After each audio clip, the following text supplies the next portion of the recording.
Welcome to TESO Consulting Group's DEI podcast series, Why Is It So Hard? Shining Through the Shadow of Resistance. I'm Dr. Tonya Breland. And I am Erika Lee.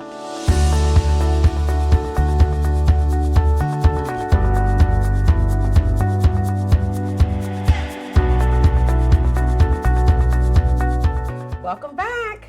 Welcome back, everybody, to our podcast, Why Is It So Hard? Shining Through the Shadows of Resistance. In our podcast, we talk about issues that really prevent us from being socially just and free. And we invite you to join us on our conversation. Tanya, what are we talking about today? Well, let's also talk about our goal. Yes. Yeah, so our goal is to disrupt the status quo. And the status quo we're talking about of racial inequality and inequity in systems throughout this country. And that we hope that each of these episodes will be the change that you are challenged to be, the change that you want to see. Yeah. So lies that we were told, how the system is rigged against people of color.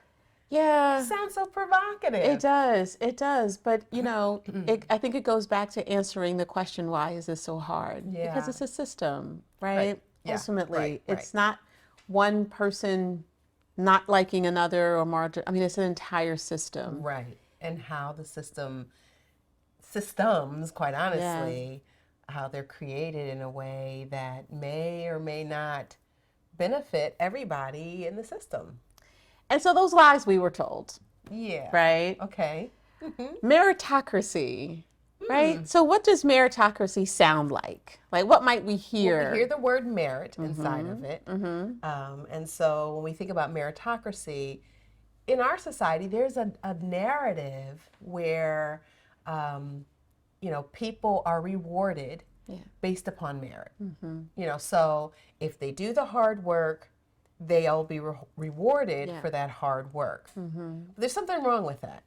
Certainly, right? Yeah. Because the system rewards some work, right? By some people, and not necessarily, valuing work by other people, right? So it's like, if you work really hard, you can do anything you want to do. Right. And I think I heard that over and over and over growing up. All my life. And hard work is important. We're not saying that you shouldn't work hard, but what we're saying is that the system values some work by some people over others. Right. Right? Yeah, and you're right about the hearing it growing up. I mean, we heard if you work really hard in school, and get a really good education and work really hard at your education, where's that going to land us?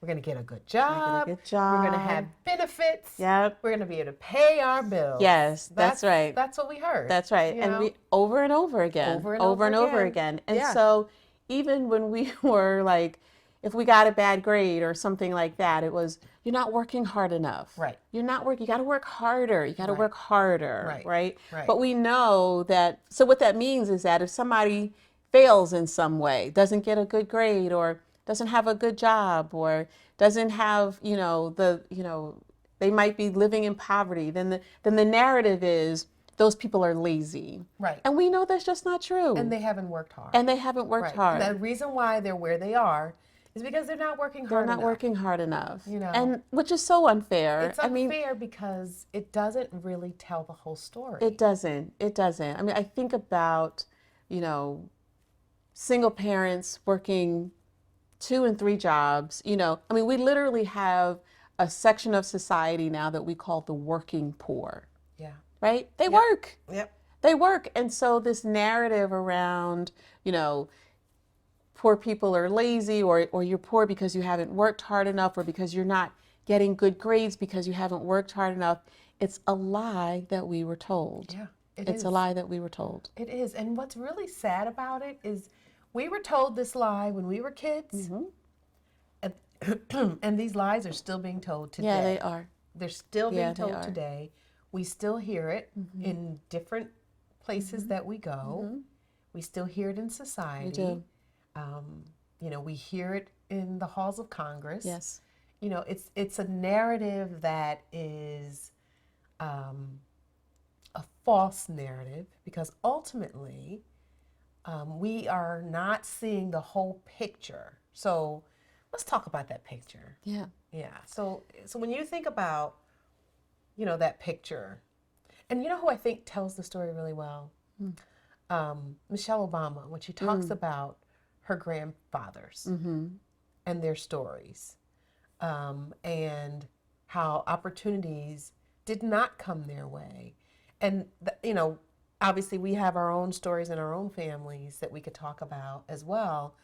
But, let's kind of drill down a little bit into what the lie is, and what the problem is. Yeah. So one, this idea of meritocracy, not everything gets merit. Like not every work, not every skill, not every job receives merit, and on the level that other types of jobs or skills do. So I can totally relate to Michelle Obama's the narrative around her family.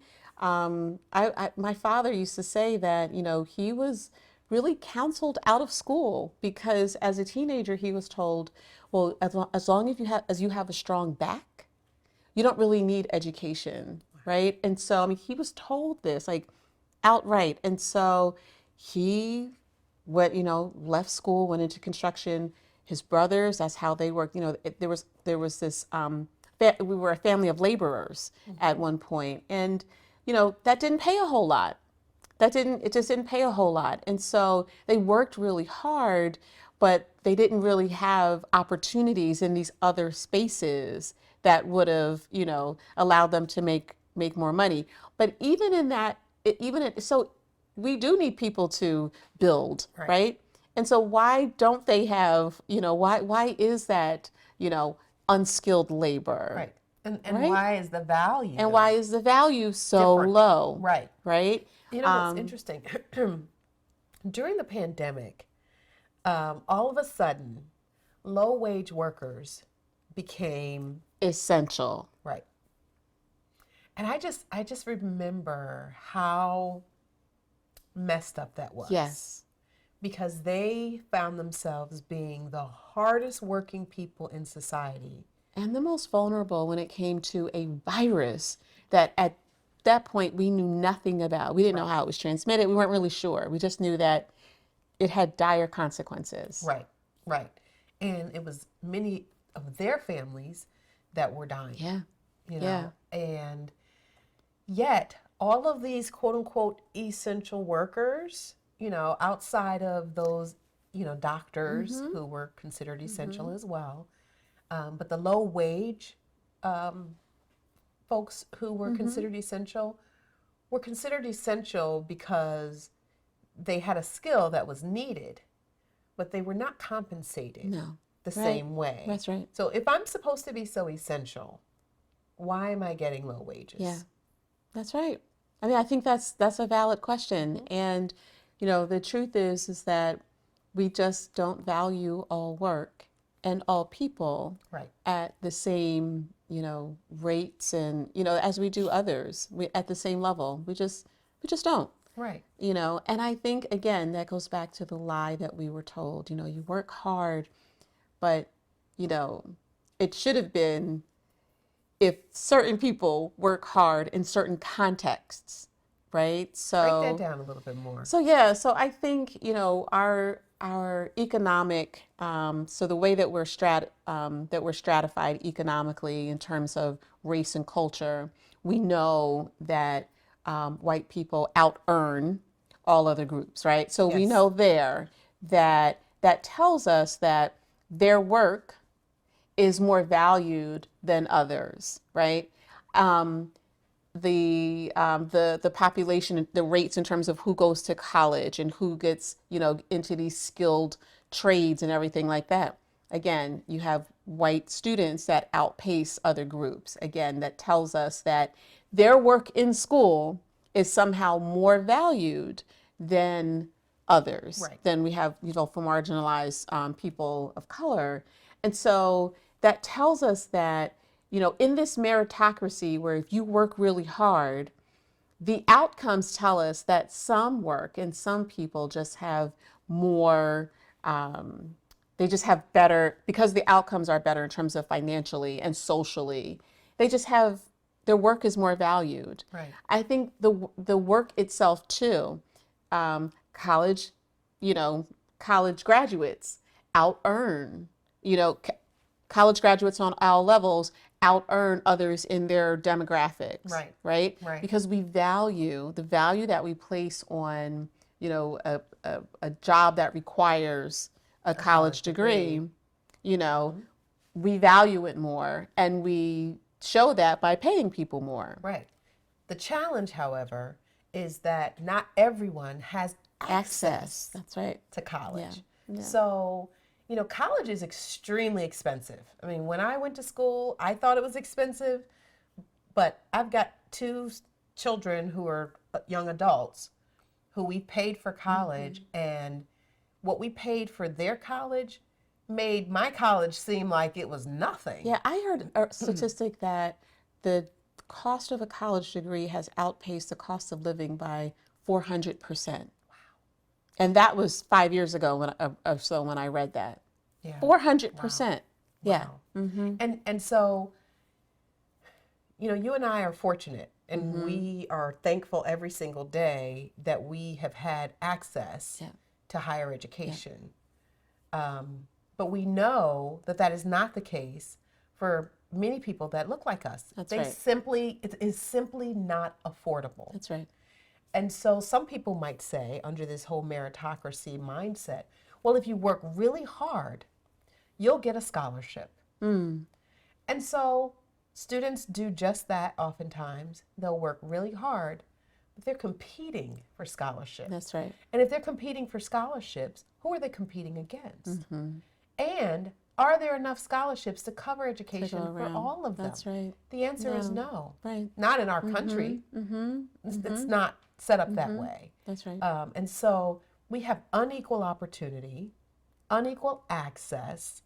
And so there may be a student who has, quote unquote, worked hard in high school, received a scholarship to a 4-year university, but the scholarship doesn't include room and board. So now they have to figure out, how are they going to pay to live on the campus? How am I going to live? How am I going to eat? That's right. Right. That's right. How are they going to buy books? That's right. And that is stressful. It's extremely that's stressful. I mean, the idea of where am I going to live? Right. So it's like you have this scholarship, but then there's all this stress associated with where am I going to live and how am I going to eat? Like that's such a. And so then if I have to get a job, how am I going to get to that job? Because sometimes there aren't jobs on campus or enough jobs on campus for all of the students to be able to take advantage of.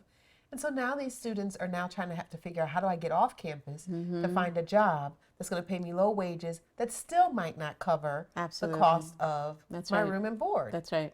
So that I can go to school. That's right. And so it makes it, sometimes it's like, it's just easier for them to say, okay, you know what, maybe college isn't for me. Yeah. And the narrative in society would say, well, you didn't work hard enough. You didn't want it bad enough. You didn't want it bad enough.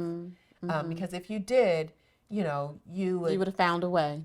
Right, which is unfair. Unfair. And it really speaks to there not being a level playing field. Yeah, right. And I think that even sort of a full scholarship that does not include room and board, I think is again, I think it just goes back to that unfairness, especially when you have scholarships very often that are based in that come out of need. Right. So this kid has a need, and to not offer what the kid needs, right?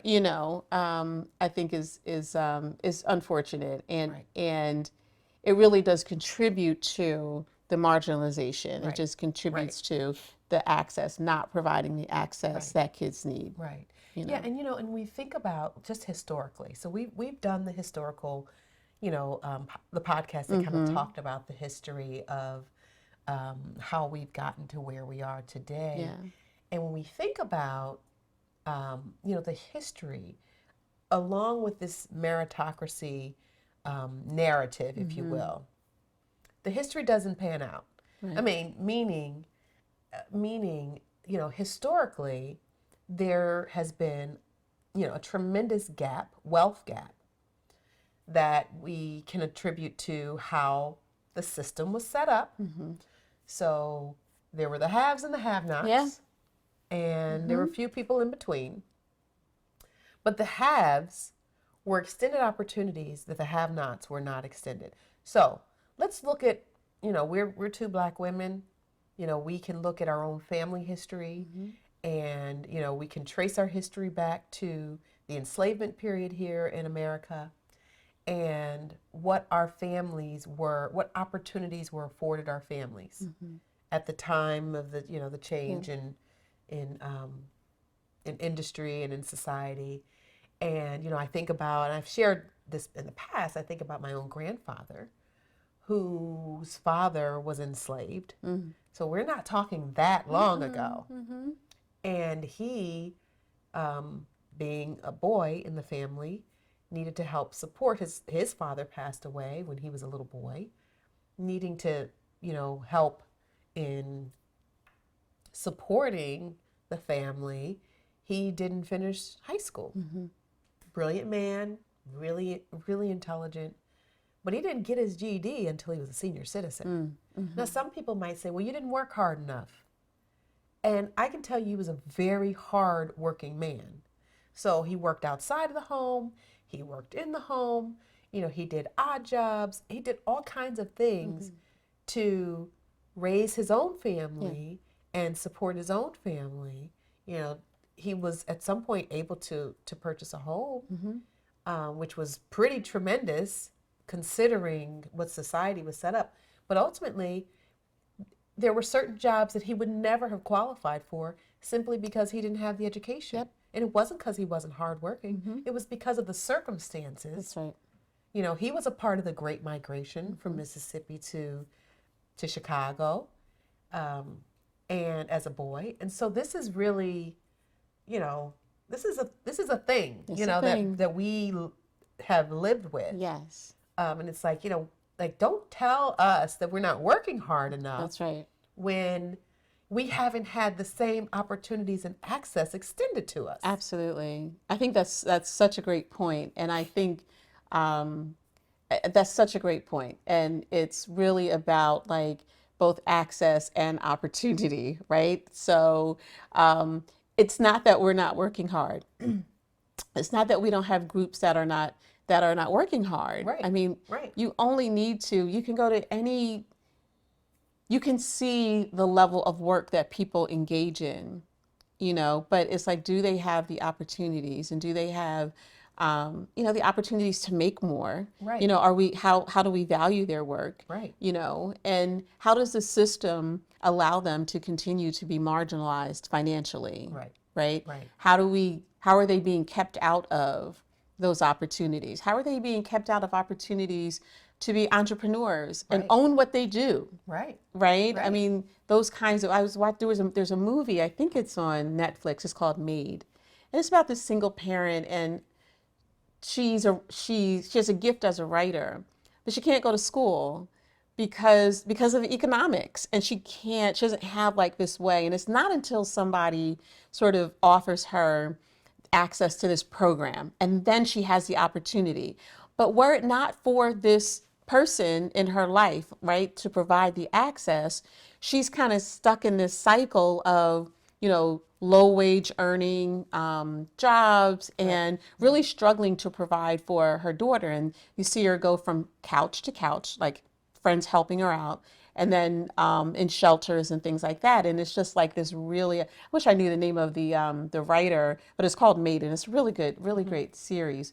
But I think the point is, it's like this, and she's working, right? So and working hard. And so to just sort of deny that access, or not realize that, okay, you stop telling people to, all you have to do is work hard and believe in yourself. And it's like, because it's not true. It's not true for everyone. And then when you live in a state like New Jersey, where the cost of living is just So unbelievably high.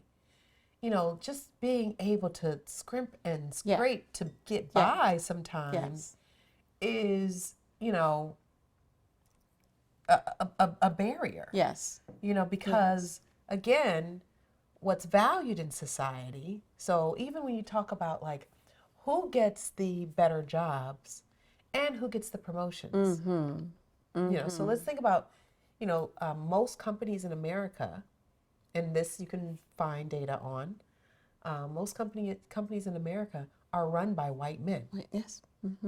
So how is it that they've gotten that access or those opportunities extended to them?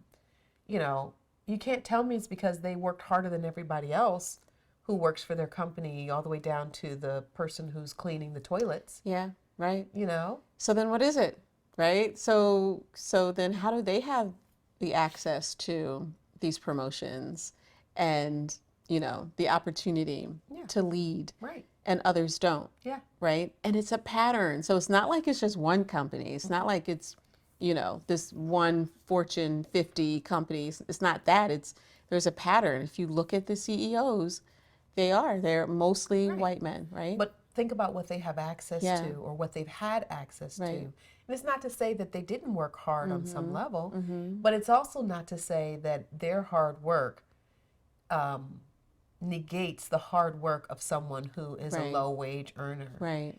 Just trying to make it because they haven't had the same kind of opportunities extended to them. And I think about, like, you know, the two of us, we've had opportunities to go to school, you know, to get degrees and, you know, to get all the way up to terminal degrees. We've had those opportunities extended to us. So we understand that it wasn't, you know, obviously our hard work is partially what did that, but we also know that some of it had to do with opportunity. Yes. That we had. Opportunities like that we know everyone else doesn't have. The network is hugely important. Right. And if you don't have access to that, to a network. That's correct. Like that's really where the access is. And that's where the opportunities come from. Yep. You know, and so you can work really, really, really, really hard. But if you're, you know, let's say you're in an office and because I have seen this, you're working really hard, but you don't really have access to, you know, sort of like the change makers or the policy makers or the leaders, you know, they never see that you work hard. So you never have access. Right. You never, and a lot of times you can't even get an interview to talk to, you know, and other times there are positions that aren't even up for an interview, right? They just, or you don't even, they're not even open to the public. Yes. So, you know, oftentimes in companies or what have you, you know, they already know who they want to tap. They already know. For positions of power and authority and yes. leadership. Yes. And if you're not in the in crowd, if you will, you're not going to have access. And unfortunately, many people of color are the ones who don't have that access. And all of that really is it's really sort of the danger of the lie of meritocracy, because we keep telling people to work hard, right? And you can do or be, or, you know, and it's just like, it's just not true. And we vilify people who don't rise to a certain level, right? You know, right. Because we say, you know, you didn't work hard enough. You didn't work hard enough, you know. So I think that's so not true. It is just so not true. So, I mean, so, you know, we often try to come from the angle of, okay, so what are we going to do about this? Yeah. You know, how do we rectify this? I think that's a good question. So I think there are some companies that have tried. And so, you know, any position that is open must be, you know, advertised. And I think that's a start, right? Yeah, I think, like you're saying, like looking at representation. Yeah. Like, you know, do we have representation of people of color, of women, yes. you know, in positions of authority or positions of leadership? And if not, how do we do that? Yeah, I think sometimes creating those, there's leadership programs that are aimed at, representation. And I think those help. Sure. I think that's one strategy, right? I think we see the same kinds of things in a school district where they have, STEM programs that are really aimed at, recruiting and garnering interest amongst students of color. Sure, and girls. And girls, right? I think those kinds of programs where they say, we see the pattern here and we really want to do something about it. And how can we, kind of create either a grow your own or recruit more? I think those places are good places to start. Yeah. No, and I also think being willing to confront like implicit bias. Yeah. So, when you look at the pool of leadership, and you are a person of leadership and you have the decision-making power, are you looking at where might there be some implicit bias that is holding back, groups of people? And so if you're willing to confront your bias, you might be willing to dismantle some of the structures that have made it difficult for certain groups to be able to advance. That's really good. That's really good. That's I think key, because I think also in that same space, like once you identify like what your bias and start to unpack your bias, you can really start to look at like cultural expression, right? So resilience in one context might look very different than resilience in another context, or resourcefulness in one context might look different than it does in another context, but they're both equally resourceful, right? So if resourcefulness is key to this particular job, or even leadership, it might look different. These characteristics might present themselves differently depending upon the context. But if I can recognize that in everybody, then I can start to, really identify those characteristics no matter how they manifest themselves, no matter what the package or the background is of the person who has it. And then I can really start to be fair about how I identify people for opportunity. Yeah, and for advancement. Yeah, no, I think it's really incumbent upon the leadership in organizations to really be willing to do that work. To be open to that.